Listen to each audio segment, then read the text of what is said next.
8:45 p.m. This is the Sri Lanka Broadcasting Corporation.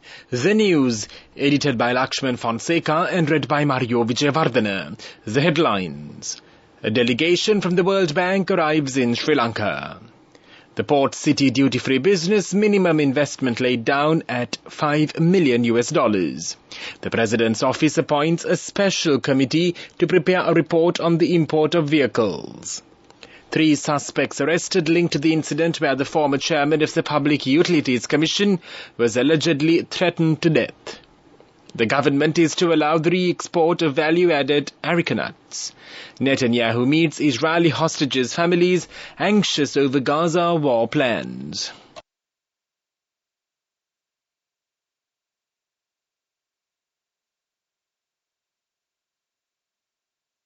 A delegation from the World Bank has arrived in Sri Lanka this morning. The delegation included the World Bank's Managing Director of Operations, Anya Bierte, and several other economists. The State Minister of Finance, Shehan Semasinga, said the team will engage in roundtable discussions with the President, Ranil Wickremesinghe, and the delegates of the multilateral financial institutions. They are also planning to monitor the progress of the projects carried out under the World Bank assistance in Sri Lanka. The delegation visited Rajangane banana export zones in the Anuradhapura area this evening, and they have scheduled a visit to Jaffna tomorrow.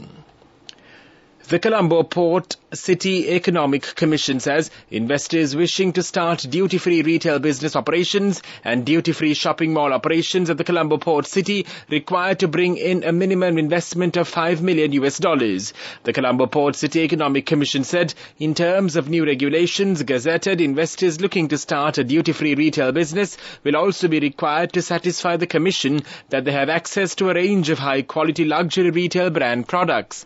Prospective business investors will have 3 years to fulfill the requirements needed for them to be given tax exemptions lasting up to 20 years, the Colombo Port City Economic Commission says. The President's office has appointed a special committee to prepare a report on the import of vehicles. The State Minister of Finance, Ranjit Siyamalapitia, says the committee will consider the current foreign exchange reserves and also the requests made by the public. They have also emphasized that the value of the dollar can rise again through the increase of vehicle imports, he added. The State Minister of Finance, Ranjit Siyamalapitia, made these remarks while speaking to the media. This news broadcast comes to you from the Sri Lanka Broadcasting Corporation. 3 suspects have been arrested linked to the incident where the former chairman of the Public Utilities Commission of Sri Lanka, Janaka Ratnayaka, was allegedly threatened to death.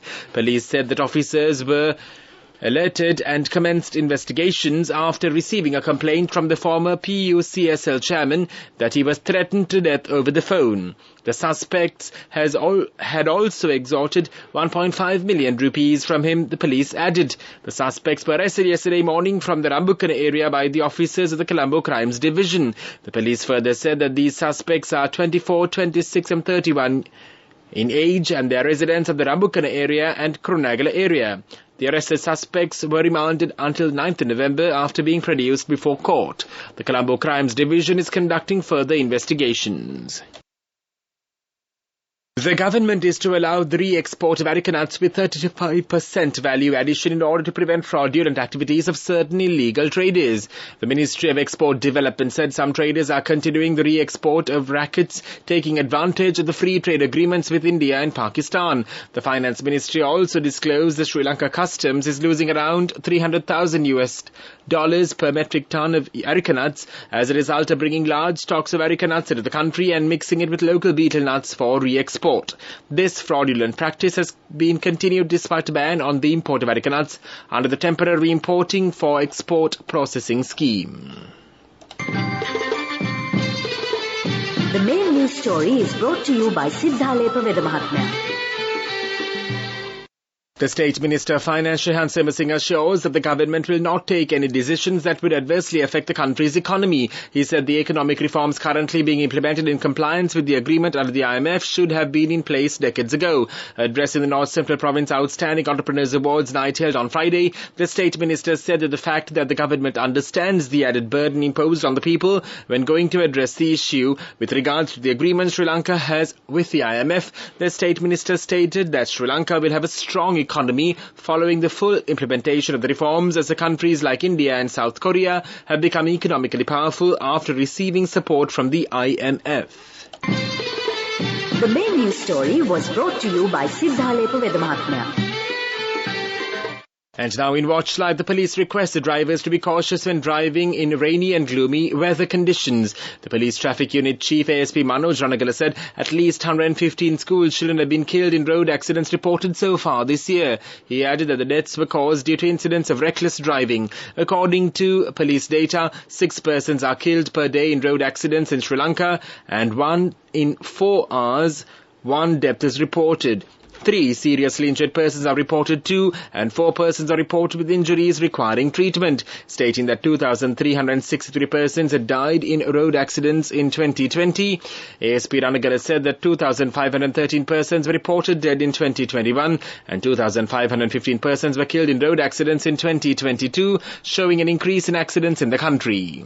That came to you in Watchlight. In world news headlines, Netanyahu meets Israeli hostages, families anxious over Gaza war plans. Pro-Palestinian protests in London sees thousands call for bombing to stop. Spanish church sexual abuse affected 200,000 children, commission fines.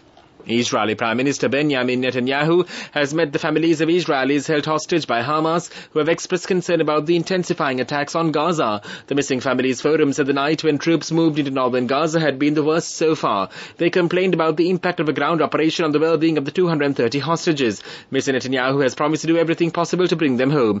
Ahead of the meeting, the hostages and Missing Families Forum said their relatives are anxious about the fate of their loved ones and are waiting for an explanation of the Israeli military's actions. In response to the statement, Defense Minister Yoav Gallant said he would meet representatives of the group on Sunday. During the meeting, Mr. Netanyahu said that the recovering hostages were an integral part of the military's goals. Tens of thousands of pro-Palestinian protesters have marched in London and across the UK to urge an end to Israel's attacks in Gaza. Demonstrators gathered on the streets of the capital holding flags and banners as they demanded an end to the bombing. There have been 9 arrests, some of which are being treated as suspected hate crimes. Protests also took place in Manchester, Glasgow, Belfast and other cities. It follows a recent upsurge in conflict between Hamas and Israel. Israel has expanded its strikes 3 weeks after Hamas launched a cross-border attack that killed 1,400 people and saw 229 people kidnapped as hostages. Since then, the Hamas-run health ministry in Gaza says more than 7,500 Palestinians have been killed as Israel carried out retaliatory strikes. Over the past 3 weekends, huge protests have taken place in major UK cities. More than 200,000 children are estimated to have suffered sexual abuse from Spain's Catholic clergy, an independent commission has found. The details emerged from an unprecedented public investigation by Spain's ombudsman who spoke of the devastating impact on victims rather.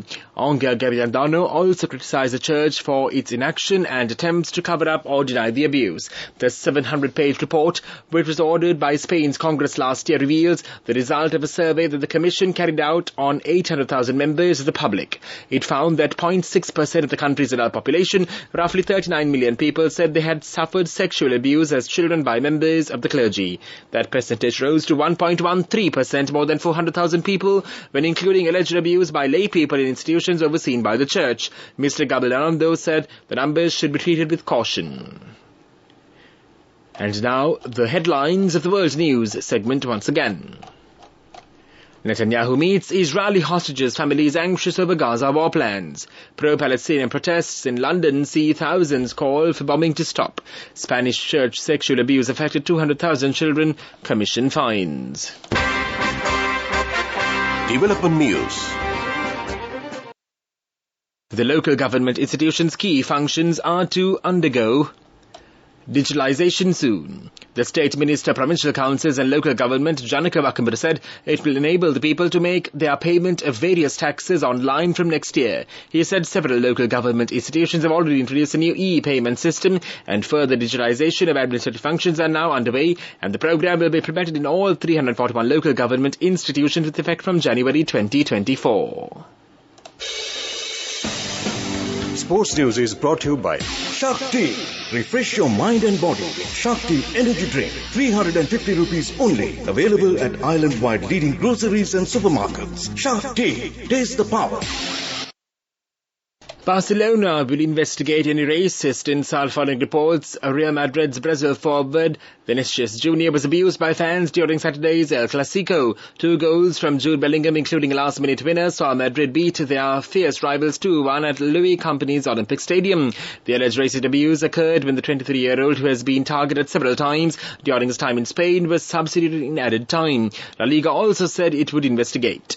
In a statement released on social media, the league said it has been working from the outset to identify the individuals involved in making racist insults and will file the relevant charges. Barcelona's statement read, FC Barcelona will always defend the values of football and sport, such as respect for the opponent, and will investigate any racist insult that may have occurred. Vinicius, who was abused in the same fixture last week, praised Sevilla for acting swiftly to eject and report a fan to authorities for allegedly racially abusing him. Shakti. Refresh your mind and body with Shakti Energy Drink. 350 rupees only. Available at island-wide leading groceries and supermarkets. Shakti. Taste the power. Go ekak tiyana youth eකට life එකේ change එකට නියමෙට set වෙන්න ඇස් වහගෙන දැකපු හීන හැබැ කරන්න youth එකට නියමෙට set වෙන්න friendship එක මෙන්න. The all-new NSB Ithru account, NSB IM, a plan for your dream. Business News, sponsored by National Savings Bank, the safest place for your money. The world's leading short-form video platform TikTok conducts interactive creator workshops in Sri Lanka. The event was a testament to TikTok's commitment to not only enhance the content landscape in Sri Lanka but also make the platform a safe and supportive space for everyone. In collaboration with Vida Clinic and members of the Sri Lankan creator community, TikTok's workshop brought together creators, professionals and experts to discuss a delicate intersection of content creation and mental health. TikTok said the initiative is part of TikTok's broader strategy to educate, inspire and uplift the Sri Lankan community of creators, fostering an environment that promotes mental health awareness and well-being on the platform. Business News, sponsored by National Savings Bank, the safest place for your money. Go ekak tiyana youth එකට life එකේ change එකට නියමෙට set වෙන්න ඇස් වහගෙන දැකපු හීන හැබැ කරන්න youth එකට නියමෙට set වෙන්න friendship එක මෙන්න. The all-new NSB Ithru account, NSB IM, a plan for your dream. And now in economic news, the State Minister of Finance Ranjit Simbalapita says the Ministry of Finance is finalising the Budget 2024 aiming to create a conducive environment for the people facing the cost of living hardships. He said it will propose the necessary measures to widen the tax base within the existing tax framework, imposing heavy penalties on tax evaders. The budget will propose the enactment of a new Tax Administration Act that applies to all taxes and that contains provisions that effectively prevent corruption by imposing stricter penalties. These penalties will include criminal charges on taxpayers as well as on tax officials for taking bribes or aiding tax avoidance. Weather report. The Met Department says atmospheric conditions are favourable for the development of thunder showers today. Showers or thunder showers will occur at several places in most provinces of Sri Lanka. Heavy showers above 100 millimetres are likely at some places in the western Sabarkama provinces and in the Garland Mathura districts. Meanwhile, showers may occur at a few places in the sea areas of the coast extending from Potthuville to Kankasathura via Trincomalee.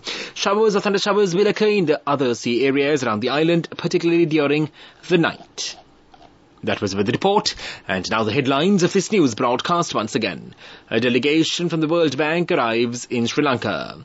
Port City duty-free business, minimum investment laid down at $5 million. The President's office appoints a special committee to prepare a report on the import of vehicles. 3 suspects are linked to the incident where the former chairman of the Public Utilities Commission was allegedly threatened to death. The government is to allow the re-export of value-added areca nuts. Netanyahu meets Israeli hostages' families anxious over Gaza war plans. That concludes this news broadcast. You're with Radio Sri Lanka.